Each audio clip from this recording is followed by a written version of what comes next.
반갑습니다. 나의 오랜 밥들이여. 이 늙은 김 교수가 인사드립니다. 어느덧 세상의 무진 바람과 따스한 햇살을 맞으며 살아온 지 100년이 훌쩍 넘었네요. 100살이라는 나이가 그저 숫자에 불과할지 모르겠지만 이 긴 세월의 강을 건너오며 제가 뼈저리게 깨달은 이치가 하나 있습니다. 우리네 인생은 마치 긴 기차 여행과도 같더군요. 젊은 시절에는 수많은 손님을 태우고 시끌벅적한 역들을 지났지만 이제 이른이라는 나이는 기차가 종착역인 노을비터널을 향해 서서히 속도를 줄이며 들어서는 시간입니다. 지난 한 세기를 가만히 되돌아보니 우리는 참 많은 착각 속에 살았더군요. 인생에서 가장 큰 후회는 돈을 많이 벌지 못한 게 아니었습니다. 가장 큰 실수는 내 마음의 기차 안에 너무 많은 사람을 태우려고 애쓰며 살았다는 것이지요. 정작 나의 영혼을 깊이 알아주는 참된 벗은 없는데 그저 빈자리가 무서워 억지로 채워넣은 인연들이 얼마나 많았습니까? 항온이 내려앉는 이 시기에 북적이는 사람들의 소음은 결코 우리에게 복이 되지 않습니다. 그것은 그저 마음을 어지럽히는 혼란일 뿐이지요. 혹시 여러분도 지금 그런 마음의 피곤함을 느끼고 계시지 않나요? 다녀오면 오히려 기운이 쭉 빠지는 무의미한 모임들, 나를 잊을까 두려워 억지로 붙잡고 있는 식어버린 인연들 말입니다. 제 말을 부디 마음 깊이 새겨 들어보십시오.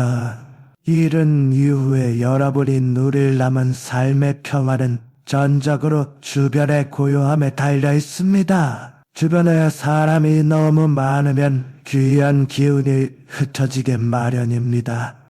낡고 병든 인연을 곁에 두는 것은 마치 흐르지 않는 고인물을 집안에 두는 것과 같아서 여러분의 맑은 생기를 탁하게 만들고 하늘이 주신 수명을 갉아먹게 됩니다. 나에게 맞지 않는 사람을 붙들고 있는 것은 소중한 인생의 에너지를 밑빠진 독에 들이붓는 격이지요. 그것은 외로움을 달래는 게 아니라 스스로의 복을 가로막는 일입니다. 오늘 저와 함께 여러분의 영혼을 위한 큰 결단을 한번 시작해 봅시다. 복잡하게 엉킨 인연의 끈을 이제 과감히 놓아버리세요. 절대 두려워하지 마십시오. 마음을 비워야 비로소 새로운 복이 채워지는 법입니다. 잡다한 것들은 모두 떠나보내고 오직 단 2명의 진정한 친구만 남겨두십시오. 그거면 충분하고도 남습니다. 아니, 오직 그것만이 여러분의 남은 생을 가장 품격있고 찬란한 황금빛으로 물들이는 비결이 될 것입니다. 자, 이제 마음의 문을 열고 귀를 기울여 주세요. 첫 번째로 우리가 용기 있게 잘라내야 할 인연은 바로 거칠의 뿐인 술친구와 만날 때마다 신세 한탄만 늘어놓는 사람입니다. 여러분, 이른이라는 나이는 인생의 겨울로 들어서는 입구와 같습니다. 인정하기 싫더라도 우리의 몸은 예전 같지가 않지요. 속상하지만 우리의 육신은 이제 젊은 날의 활력을 잃어가고 있습니다. 남은 시간은 정해져 있고 우리가 쓸 수 있는 기력도 한계가 있습니다. 그런데 이 귀한 시간에 왜 남의 불행한 이야기나 들으면서 여러분의 소중한 생명을 낭비하십니까? 제가 100년을 살아보며 깨달은 우주의 이치가 하나 있습니다. 말에는 혼이 실려있고 소리에는 기운이 담겨있다는 것이지요. 이것을 기운의 관점에서 아주 냉정하게 말씀드릴게요. 입만 열면 자식 욕에 며느리 흉, 세상에 대한 원망과 아픈 몸에 대한 짜증을 쏟아내는 친구들이 주변에 꼭 있지요. 우리는 흔히 친구단 도리로 그 이야기를 들어줘야 한다고 생각하지만 영적인 눈으로 보면 그들은 지금 자기 몸 안에 쌓인 검고 탁한 나쁜 기운을 배설하고 있는 것입니다. 그들이 불평을 쏟아낼 때 여러분이 고개를 끄덕이며 장단을 맞춰주는 그 순간 어떤 일이 일어나는지 아십니까? 그들의 탁한 배설물이 여러분의 맑은 영혼 속으로 고스란히 옮겨오게 됩니다. 참으로 무서운 일이지요. 이건 단순한 피로가 아닙니다. 여러분의 탁월한 운이 오염되는 것입니다. 나쁜 기운은 전염성이 강해서 결국 여러분 집안의 맑은 공기마저 흐리게 만듭니다. 이것이 바로 나쁜 내군을 제 발로 불러들이는 꼴이 아니고 무엇이겠습니까? 제 옛 친구의 사연을 하나 들려드리겠습니다. 벌써 30년도 더 지난 일입니다만 제게는 김서방이라 부르던 참 친한 친구가 있었습니다. 사업으로 재산은 좀 모았지만 정작 마음속에는 지독한 외로움을 깊이 안고 살아가던 사람이었지요. 그는 잠시도 홀로 있는 시간을 견뎌내지 못했습니다. 그래서 매일같이 자신의 집으로 사람들을 북적북적하게 불러들였지요.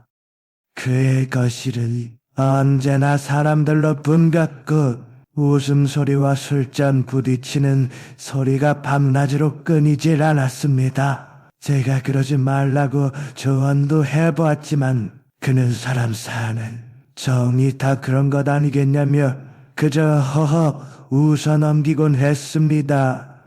그러던 그가 결국 70 중반이 넘어서면서 갑자기 풍이 와서 몸져눕고 말았습니다. 그렇게 병상에 눕자마자 그 많던 친구들은 마치 썰물이 빠져나가듯 하나둘 사라져버렸습니다. 술 마시고 즐거울 때만 찾던 인연들은 내게서 얻을 것이 사라지면 안개처럼 흩어지는 법이지요. 제가 병문안을 갔을 때 그 넓고 화려했던 집은 마치 무덤가처럼 차갑고 고요하기만 했습니다. 한산하게 마른 친구가 제 손을 꼭 잡고 눈물을 흘리며 이렇게 말하더군요. 갬겨서 내가 참 헛살았네. 내 뼈와 살을 깎아가며 남들 좋은 일만 시켜줬구려. 정작 내 몸 하나 돌볼 기운은 조금 더 남겨두질 못했어. 그는 평생 남들의 온갖 차소연을 다 들어주는 감정 쓰레기통 노릇을 하느라 정작 자신의 소중한 생명력을 지키는 힘을 다 써버린 것입니다. 그는 결국 인생의 겨울을 맞이하며 쓸쓸히 눈을 감고 말았습니다. 이 이야기를 듣고 계신 여러분의 마음은 지금 어떠십니까? 혹시 여러분의 전화기 속에도 지우지 못한 채 그저 의무감으로 억지로 남겨둔 이름들이 있지 않나요? 부디 이거 하나만은 꼭 기억해 주십시오. 노년의 기운은 양동이에 담긴 물과 같습니다. 젊을 때는 물을 좀 흘려도 금세 다시 채워지지만 나이가 들면 그 물 한 방울이 무엇보다 귀한 법입니다. 의미 없는 모임이나 체면 때문에 나가는 식사 자리, 그저 시간이 남아서 만나는 관계들은 여러분의 양동이에 구멍을 뚫는 일입니다. 그 구멍으로 여러분의 건강과 분노, 그리고 자손들에게 물려줄 귀한 생기가 줄줄 새어 나가고 있는 것이지요. 가니 오늘부터 당장 마음의 정리를 시작해 보십시오. 이것은 정없는 행동이 아니라 여러분의 소중한 영혼을 지키기 위한 아주 숭고한 결정입니다. 전화를 걸어 자기 하소연만 들어놓으려는 친구가 있다면 정중하지만 단호하게 마음의 문을 닫으십시오. 내가 요즘 조용히 마음을 쉬게 하고 싶네라고 말하며 거리를 두는 용기를 가지셔야 합니다. 만나서 내 기분을 상하게 하는 사람을 여러분의 신성한 마음속에 들이지 마십시오. 우리의 운명은 내가 누구와 시간을 보내느냐에 따라 완전히 달라지게 마련입니다. 썩은 사과 하나가 상자 전체를 망치듯이 부정적인 사람 하나가 여러분의 평화로운 노년을 병들게 할 수 있음을 잊지 마세요. 부디 껍데기 같은 인연은 가라앉게 두고 알맹이 같은 인연만 남겨두십시오. 그래야만 여러분의 남은 생애에 맑고 향기로운 복이 가득 깃들 것입니다. 두 번째로 여러분이 목숨처럼 소중히 지켜야 할 인연은 바로 곁에 있는 배우자라 평생을 함께해온 영혼의 동반자입니다. 나쁜 인연들을 정리하고 비워낸 그 귀한 자리에 가장 먼저 모셔야 할 분은 멀리 있지 않습니다. 바로 지금 옆에서 등을 돌리고 누워있는 그 사람. 밥 먹을 때 소리가 난다고 구박했던 바로 그 사람입니다. 많은 어르신이 저지르는 가장 안타까운 실수가 무엇인지 아십니까? 남들에게는 한없이 너그러우면서도 정작 내 곁을 지키는 배우자에게는 유독 가혹하고 인색하게 군다는 것이지요. 서로 지겹다는 말을 입버릇처럼 달고 사시는 분들이 참 많습니다. 제가 겪었던 가슴 아픈 이야기를 하나 더 해드리지요. 제 지인 중에 꽤 큰 사업을 성공시켰던 바 회장이라는 분이 계셨습니다. 밖에서는 허탄하고 인심 좋은 분으로 불렸지만 집안에서는 무서운 호랑이 선생님이 따로 없었지요. 함께 늙어가는 아내가 음식을 조금만 짜게 하거나 걸음이 조금만 늦어도 불같이 화를 내곤 했습니다. 도대체 제대로 할 줄 아는 게 뭐냐며 아내를 무시하기가 일쑤였습니다. 그는 입버릇처럼 이렇게 말하곤 했지요. 돈은 내가 다 벌어다 줬으니 저 여자는 그저 편하게 호강하며 산 것이라고 말입니다. 그는 자신의 성공이 오로지 자기 잘난 맛 덕분이라고 굳게 믿었습니다. 그러던 어느 날 여느 때처럼 아내에게 물 좀 가져오라고 소리를 쳤는데 아무런 대답이 없었습니다.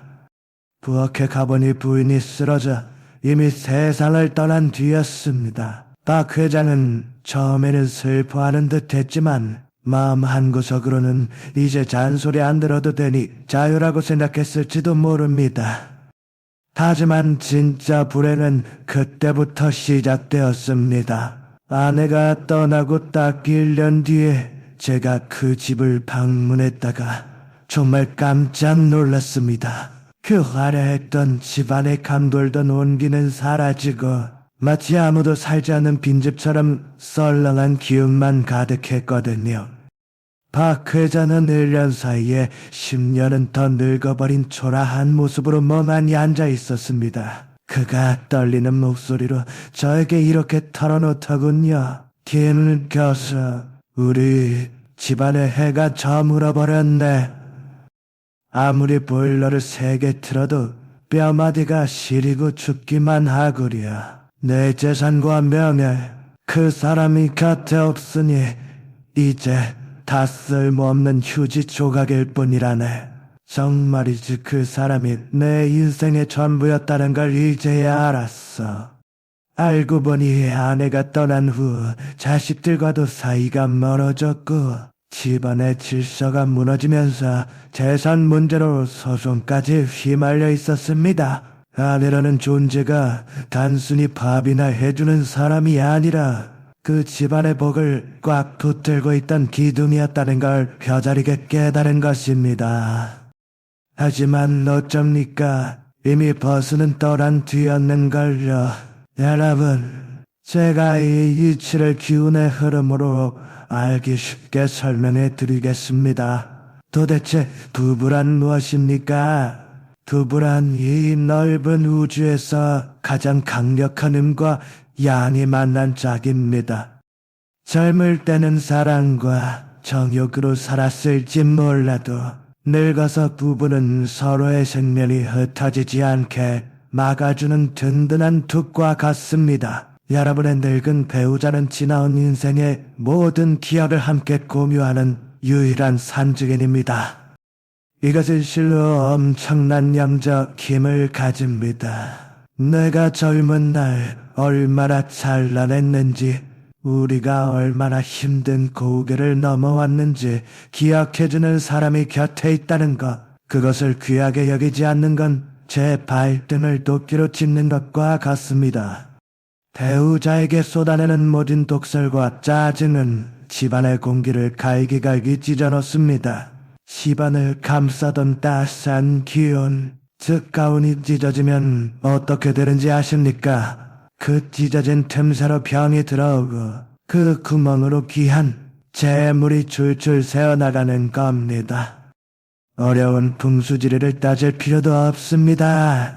머리가 하얗게 센 두 노인이 서로의 굽은 등을 긁어주고 말없이 따뜻한 차 한 잔을 나누는 그 평화로운 모습, 그것이야말로 세상에서 가장 강력한 풍수이자 온갖 나쁜 기운을 막아내는 최고의 부적입니다.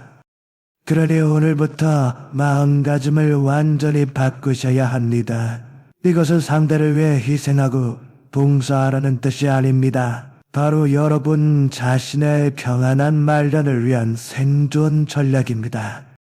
아내의 자글자글한 주름에서 남편의 굽은 등에서 부처님을 보시고 예수님을 보십시오. 그 양반들이 행동이 굼뜨고 자꾸 깜빡깜빡하는 건 여러분을 일부러 괴롭히려고 그러는 게 아닙니다.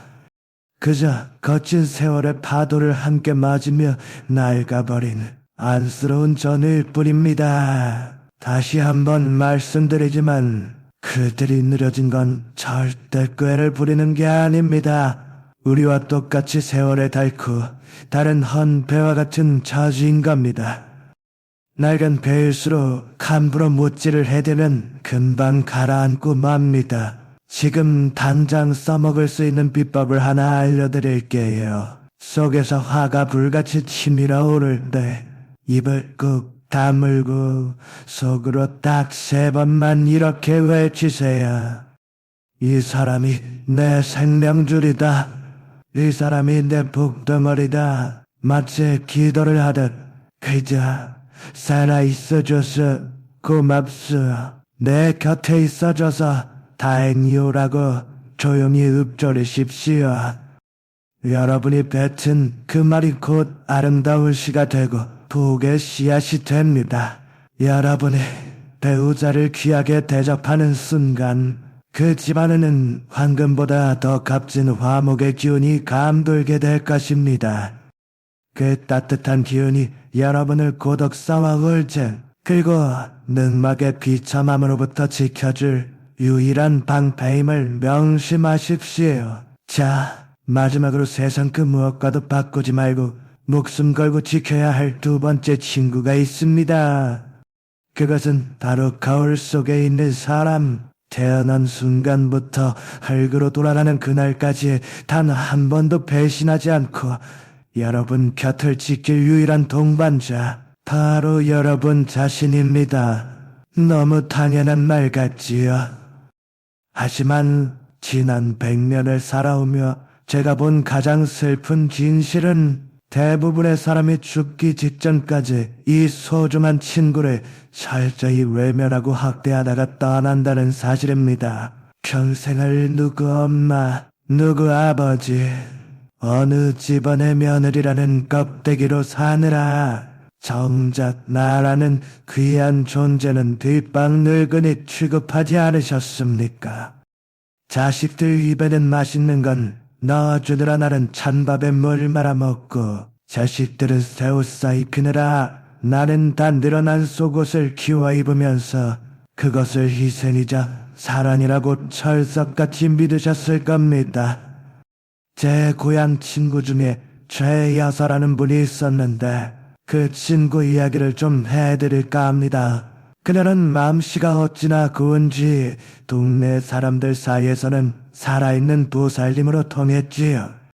평생 남편의 고약한 술주정을 다 받아내고 아픈 시부모님 수발 들고 아들 둘을 유학까지 보내느라 뼈가 으스러지도록 헌신하며 살았습니다. 그 친구 입버릇이 항상 나는 괜찮다. 나는 꽁보리밥에 찬물만 말아 먹어도 배부르다였습니다. 내 몸 하나 챙기는 걸 큰 사치라고 여겼고 내 마음 힘든 걸 들여다보는 건 죄 짓는 일이라고 생각했던 겁니다. 이른 줄에 들었어서 남편 먼저 떠나보내고 이제야 좀 두 다리 뻗고 살아보려나 싶던 바로 그때 덜컥 위암말기라는 정천병력 같은 선고를 받았습니다. 그렇게 평생을 바쳐 금지옥엽 키워낸 아들들은 과연 어땠을까요? 병원비 문제로 형제끼리 멱살 잡고 싸우질 않나? 어머니는 왜 진작 건강 챙기지 않아서 자식들에게 짐을 지우냐며 도리어 짜증을 내더랍니다. 병실에 누워 앙상한 나뭇가지처럼 말라가던 최 여사가 눈 감기 며칠 전 제 손을 부여잡고 피를 토하듯 이렇게 말하더군요. 긴 가서 나는 자식들이 나를 버린 게 슬픈 게 아니여. 가만히 누워 생각해보니 나를 가장 먼저 헌신짝처럼 버린 사람은 바로 나 자신이었습니다. 내가 나를 귀하게 여기지 않는데 세상지 그 누가 나를 귀하게 여겨주겠어. 내 불쌍한 놈한테 너무 미안해서 눈물이 멈추질 않아요. 그녀는 평생 자신을 하녀처럼 부려먹었고 결국 지친 영혼도 주인을 떠나버린 것입니다. 이건 단순한 불효 이야기가 아닙니다. 우주의 냉혹한 법칙입니다. 기운의 관점에서 말씀드릴게요. 여러분의 육체는 영원히 머무는 성스러운 집입니다. 그런데 이 집을 청소도 안 하고 좋은 음식도 안 주고 맨날 못났다, 늙었다, 아프다며 비난의 화살만 쏘아대면 어찌 되겠습니까? 자신을 구박하고 학대하는 마음은 날카로운 칼날이 되어 내 안의 생명력을 무참히 파괴합니다. 내가 나를 홀대하면 내 몸을 감싸고 있던 맑은 기운의 보호막이 찢어지고 맙니다. 그 찢어진 틈새로 무서운 병마다 기어 들어오고 가난과 지독한 외로움이 스며드는 것입니다. 나이 들어 겪는 원인모를 통증과 우울증은 하루 오랫동안 무시당하며 구석에 처박혀 있던 여러분의 속마음이 살려달라고 지르는 비명소리입니다. 그러니 부디 오늘부터는 마음 쓰는 법을 완전히 뒤집으십시오. 자식줄 유산 아껴서 비싼 보약지어 드시라는 그런 뻔한 말이 아닙니다. 마음가짐을 도리째 바꾸는 혁명이 필요합니다. 진짜 건강은 약국에서 파는 약병 속에 들어있는 게 아닙니다. 진정한 건강은 마음의 고요함과 나를 아끼는 자존감에서 나옵니다. 마음과 몸이 하나라는 말은 빈말이 아니지요.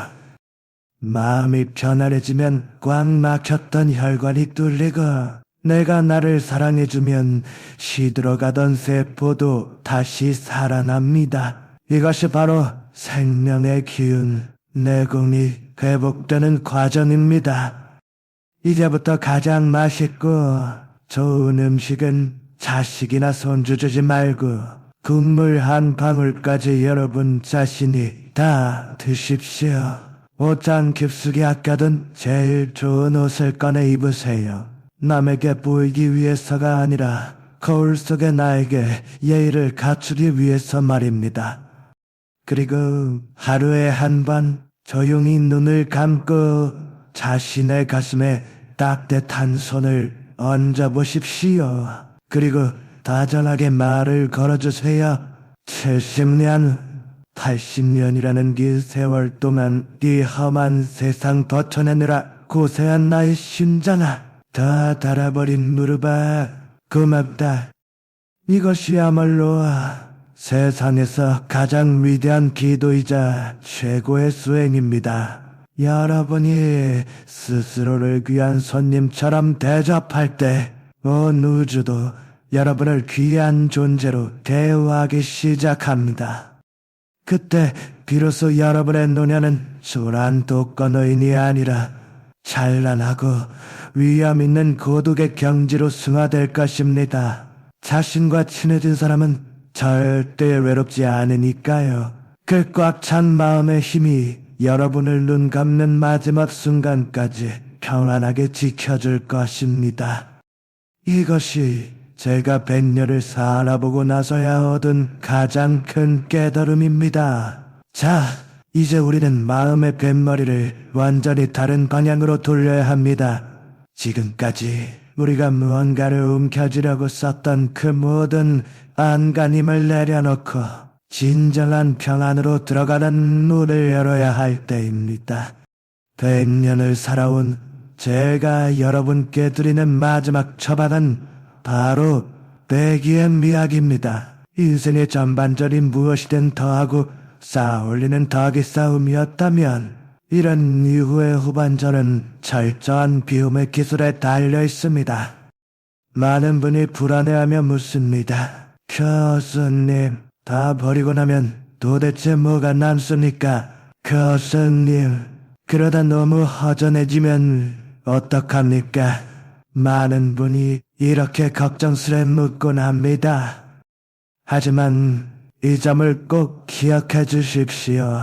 그릇이라는 것은 본래 비어 있어야만 귀한 것을 담을 수 있는 법입니다. 정말 아무도 없으면 너무 쓸쓸하지 않겠습니까? 라고 또다시 되묻고 싶으시겠지요. 하지만 다시 한번 강조하여 말씀드립니다.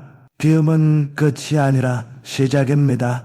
비어있어야만 채워질 수 있습니다. 이미 물이 찰랑찰랑 꽉 차있는 컵에는 아무리 귀하고 향기로운 차를 부어봤자 아깝게 넘쳐를 뿌리지요.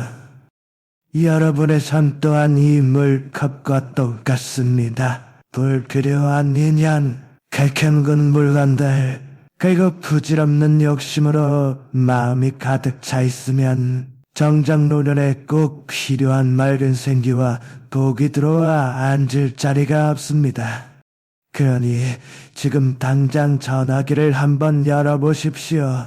그리고 지난 1년 동안 단 한 번도 목소리를 섞지 않은 이름들, 그저 남들 눈치 보느라 체면 때문에 지우지 못한 이름들을 과감하게 지워버리십시오.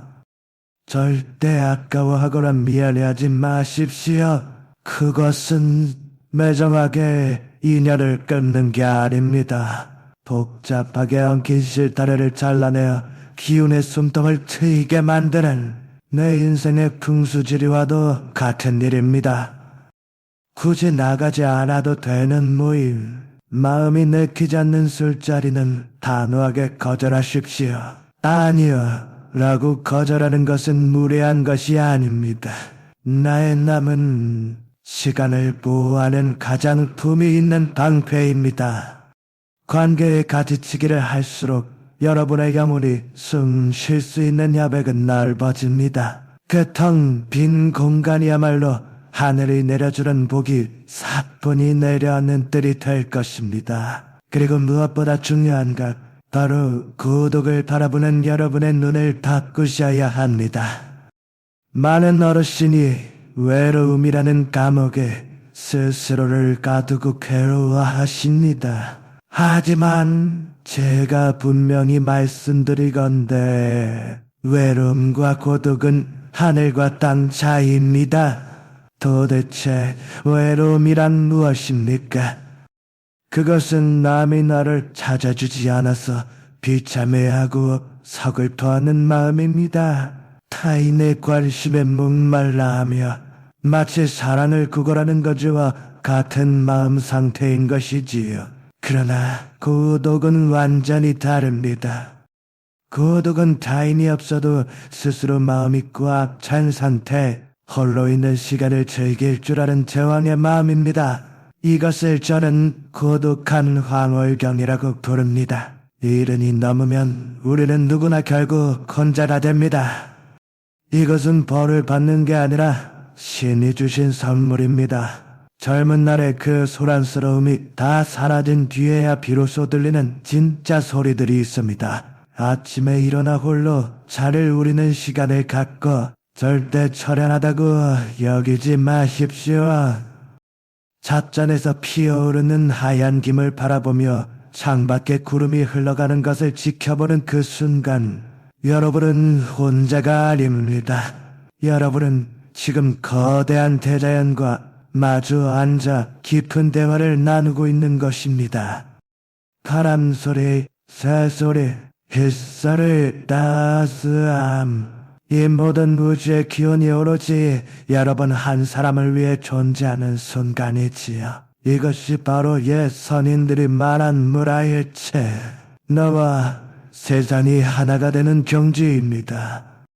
남들의 시선, 남들의 말, 남들의 평가 같은 시끄러운 껍데기들을 다 벗어버리고 오직 나의 숨소리에만 귀를 기울여 마음의 암자를 짓고 그 속에서 왕처럼 군림하십시오.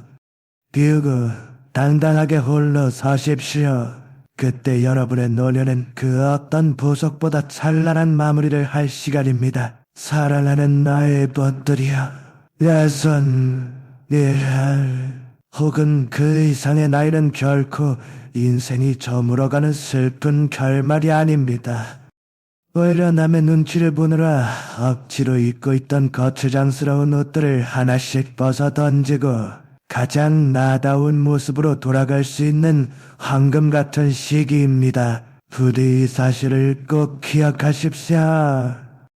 노년의 행복은 무언가를 더 채우는 데서 오는 것이 아니라 불필요한 것들을 과감히 비워내는 비움의 미학에서 완성됩니다. 많은 분이 홀로 남겨지는 것을 두려워합니다. 밤이 길어지는 것을 무서워하지요. 하지만 제가 100년의 시간을 건너와 보니 외로움과 고독은 명백히 다릅니다. 외로움은 남이 나를 찾아주지 않아 비참해하는 마음, 즉 타인에게 의존하는 나약한 감정입니다. 하지만 고독은 다릅니다. 고독은 세상의 소음을 차단하고 오로지 나의 영혼과 독대할 수 있는 고귀하고 성스러울 시간입니다. 그것은 하늘이 노년에게 내린 마지막 휴가이자 축복입니다. 그러니 부디 홀로 있는 시간을 두려워하지 마십시오. 그 고독을 아주 귀한 손님처럼 대접하십시오. 집에 혼자 있다고, 아무도 보는 사람이 없다고 대충 기니를 때우지 마십시오. 혼자 드시는 밥이라 하여 찌그러진 냄비째로 드시거나 자기 맞지 않는 그릇에 담지 마십시오. 명심하십시오. 내가 너를 하찮게 대하면 세상의 운기도 나를 하찮게 여겨 비껴갑니다. 반대로 내가 나를 귀빈으로 대우하면 우주의 좋은 기운도 이곳에 귀한 분이 계시는구나 하며 여러분의 품 안으로 모여듭니다. 자중됨이야말로 말년의 운명을 바꾸는 가장 강력한 부적입니다. 이제 오늘 밤 여러분께 작은 숙제 하나를 드리겠습니다. 잠자리에 들기 전 딱 10분만 텔레비전을 끄고 전화기를 내려놓고 고요히 앉아보십시오. 그리고 마음속으로 2번의 감사를 전하십시오. 첫 번째는 밉고 고꾸를 따라 내 인생의 긴 여정을 함께 해주었던 배우자에게, 혹은 이제는 기억 속에만 존재하는 그 사람에게 함께 해줘서 고마웠어라고 전하십시오. 그 용서와 감사가 여러분의 가슴에 맺힌 응어리를 풀어줄 것입니다. 2번째는 70년, 80년 이 모진 풍파를 견디며 단 한순간도 멈추지 않고 뛰어준 여러분 자신의 심장에게, 그리고 이 늙고 병든 육체에게 정말 고생 많았다, 버텨줘서 고맙다라고 쓰다듬어 주십시오. 인생은 흐르는 물과 같습니다. 거센 계곡을 지나온 물일수록 가류에 닿으면 더욱 깊고 넓고 고요하게 흐르는 법입니다. 여러분의 남은 생이 그 잔잔한 강물처럼 평화롭기를. 세상의 짐을 모두 내려놓고 오직 나 자신과 나의 반쪽, 이 두복과 함께 가장 아름다운 석양을 맞이하기를 간절히 소망합니다. 부디 오늘 밤은 지나간 일에 대한 후회도, 오지 않은 내일에 대한 불안도, 모두 내려놓으십시오. 우주의 따뜻한 품 안에서 어린아이처럼 곤히 주무시길 바랍니다. 여러분의 밤이 편안하기를 기도합니다. 저는 김 교수였습니다. 감사합니다.